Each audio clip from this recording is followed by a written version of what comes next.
guys, it's Jona. It's October, and that means it's time to talk about zombies.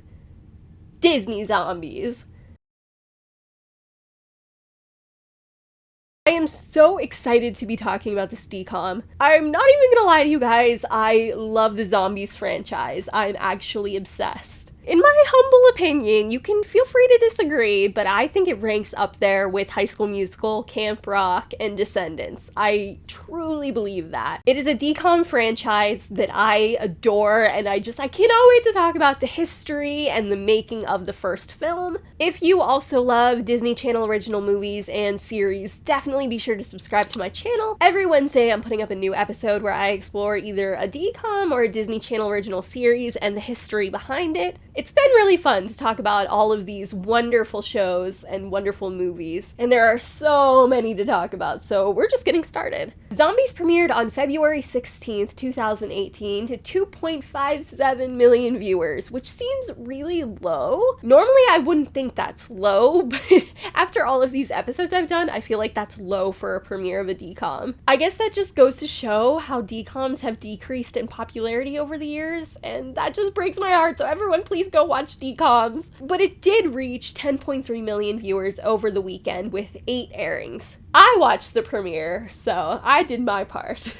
The Zombies DCOM is based on an unaired TV series pilot called Zombies and Cheerleaders, which, that's just right to the point. Not that Zombies isn't, but Zombies and Cheerleaders, that's pretty much the plot of the movie. This unaired TV pilot was created by David Light and Joseph Razzo, and it starred Luke Benward and Maya Mitchell? What? How did this not make it on the air? In the pilot, Bucky wasn't related to Addison, Addison had brown hair, and the zombies looked more human-like with, green eyes and green veins. Even though this pilot sounds like it could have been cool, I feel like it's a really good thing that it didn't happen because then we probably wouldn't have the zombies that we know and love. Zombies is another star-crossed lover story similar to High School Musical, similar to Romeo and Juliet, but a lot less tragic. But it also has messages about tolerance and acceptance and standing up for what's right and embracing your individuality. Why, every time I say individuality, it doesn't sound like a real word?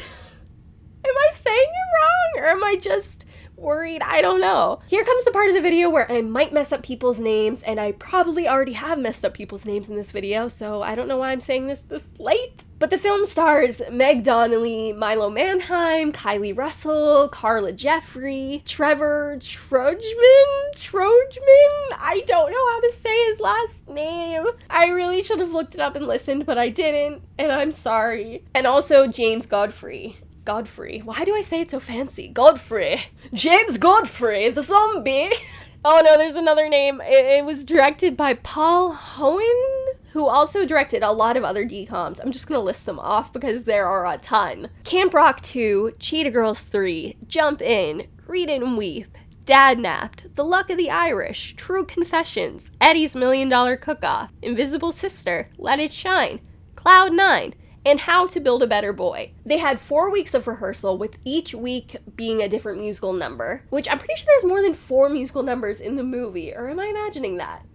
So I'm not sure how that math works, but that's what I read. And they filmed in Toronto in May 2017 over 6 weeks, so 10 weeks in total. Zombies was choreographed by Christopher Scott, who you might know through So You Think You Can Dance, but he also choreographed Teen Beach Movie 1 and 2, and Lemonade Mouth, and In the Heights, the movie, recently. One of the most iconic parts of the first Zombies movie is the song Bam. Stephen Vincent, the vice president of Disney Channel Music and Soundtracks, says that when they started the project, they knew they wanted a big zombie number that had edge and a little dark vibe to it. They were really fueled by a supernatural edge where zombies can do what humans can't, and that's how Bam came to be. But wait, there's more! For Bam, they used an air track system, which when I heard that, I thought about Disney trackless dark rides.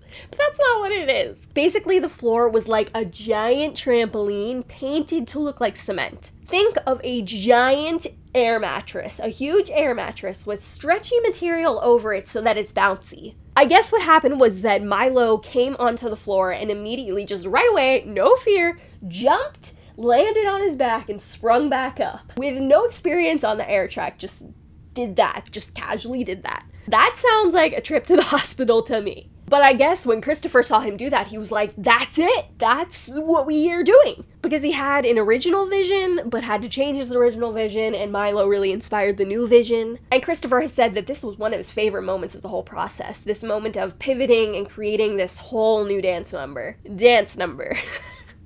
I glitched. They also wanted all of the zombies to do slightly different moves because they're all unique. But in contrast to the zombies, the humans of Seabrook have very precise, perfect dances. Super clean, super choreographed. And the cheerleading aspect kind of bridged the two together. Milo had no formal dance training before taking on this role, which really surprised me because he's great at dancing. He had been in musicals, so he had some, like, movement experience, but nothing like what this required. He did go on to be on Dancing with the Stars, which he should have won. I can't remember who won that season, but it should have been Milo. Was it Bobby Bones?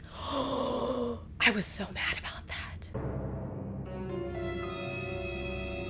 And now every time I see Bobby on American Idol, I get so mad because he should not have won. It was that season, wasn't it? Milo should have won. Oh, I'm so mad. Milo has said that his favorite dance from Zombies was Bam, but that he really enjoyed Dancing with the Lamp in Someday, which we gotta talk about Someday. Someday is one of my favorite Disney Channel original movies, songs, sequences, scenes ever. I love that song. With my entire heart. The choreography, the scene, the lyrics, like, it's all so good and so romantic and so cute and so sweet. Oh, I would love to do a cover of it just to, like, live in that world for a second. So, it's magical. It's the magic of Disney is what it is. It's so good. Filming the first song, My Year, was a surreal moment for Meg Donnelly because she had always dreamed of starring in a DCOM, which is also my dream. And so I'm kind of living vicariously through her, imagining that, like, I'm singing, this is gonna be my year. I'm crying because I want to be in it. To be the star of a DCOM, a musical DCOM. Oh, I can't even imagine. But her favorite song to film was the Bam reprise because she says that their energy was just off the charts and it was so much fun. Similarly to how Milo had no dancing experience, Meg had no cheerleading experience prior to taking on the role of Addison, but the only time that she is played by a cheer double is when she is thrown in the air and she does a twist and she lands when Zed catches her. Carla, however, did have prior cheerleading experience and she loves doing splits, which is such a cool talent. I wish I could do that. And she even did one in jeans at a Disney Channel Fan Fest event. Milo has said that every human character was in and out of the makeup trailer before he was even finished with his. He said that Meg could probably do her makeup 5 times before he could do his. But Meg, on the other hand, says she was a little bit jealous of Kylee and of Milo because the zombie costumes and makeup were really cool. To get all of the zombie makeup off, they used shaving cream, which I guess like, how would you even figure out that that worked? Oh, shaving cream! That's what we have to use? I mean, I'm sure the people on the makeup team are experts and that's how they knew. But I guess shaving cream takes off zombie makeup the easiest, so that's good to know. If there's a zombie apocalypse and you want to blend in, so you put on your zombie makeup, make sure you have shaving cream so that when you get home you don't scare your family. Meg did wear a blonde wig throughout the movie, even though she has natural blonde hair, for the simple reason that it had to look like she was wearing a wig. I guess before settling on Addison being blonde, they did have her try brown wigs and red wigs, but it makes sense for her to be blonde because Meg's blonde. Milo's hair for Zed also went through different stages, and at one point he said it was too neon and he looked like Jared Leto in The Joker.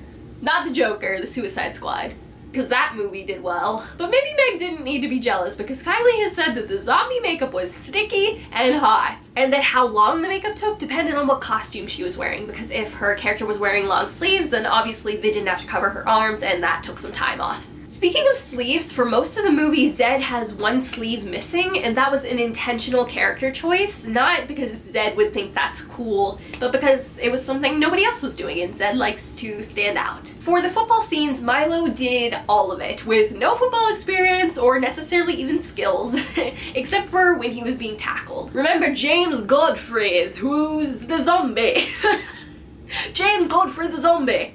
He speaks zombie gibberish throughout the entire film, but I guess when they were filming he would say the same thing take after take, which is highly I don't know what word it is, talented, highly, dedicated, highly, professional. So it made his conversations seem real, even though the other characters had no idea what he was saying. I'm assuming they had to have context because they have lines that follow his, you know, but still. I don't know, I just thought that was a fun fact. Milo and Meg, their friendship gives me such life and fills my heart with all the love and joy ever. I love that they get along so well, and I think that really helps their chemistry on screen. It's like some next level chemistry. We're talking like Zach and Vanessa chemistry, even though there's nothing romantic between them in real life. Their chemistry on screen is amazing. They were close from the auditions, even when they weren't paired together for like chemistry reads and stuff. Meg said that they were off to the side talking to each other, and I love that. All in all, the cast of Zombies just as a whole seems really close. And I can just tell that they have so much fun together, and that's wonderful. How lucky are they that they ended up with such a great group of people working on this fun project? They all stayed in the same hotel in Toronto, and every night they would go to Kylee Russell's room and have a dance party and Starbucks. And that just makes my heart so happy. You can just tell that they had so much fun, and I think that really translates on screen. I hope you enjoyed this little look into Zombies history and the making of it. I would love to hear in the comments what you love about Zombies or what your experience with the movie was. Did you see it the night it premiered like me? Or did you catch it on one of the other 8 airings over the weekend? Just let me know your favorite Zombies memories and like what your favorite song is. I would love to hear your thoughts because I truly do love this movie. If I had kids or if I was babysitting a kid, this is a movie that I would want to show them. It's fun, it's colorful, it's got great characters, but it also has really great messaging, you know, at its root, at its core. Also, I'm just obsessed with the high school that they filmed at. I don't know if it's a real high school or like what that building is, but it's beautiful and I want to live there. The aesthetic of this DCOM is impeccable. It's perfectly geared toward me. And I'm just so excited to see the 3rd installment of this franchise. I'm excited to make a future episode of my series where I talk about Zombies 2 and hopefully Zombies 3 once it comes out. As always, in the description box at the very bottom, I'm going to be leaving emojis that will serve as hints for my next episode. I'm really excited about the next one. It's going to be a Disney Channel original series, so keep that in mind when you make your guesses. And I love you all. Stay beautiful, you people. Bye!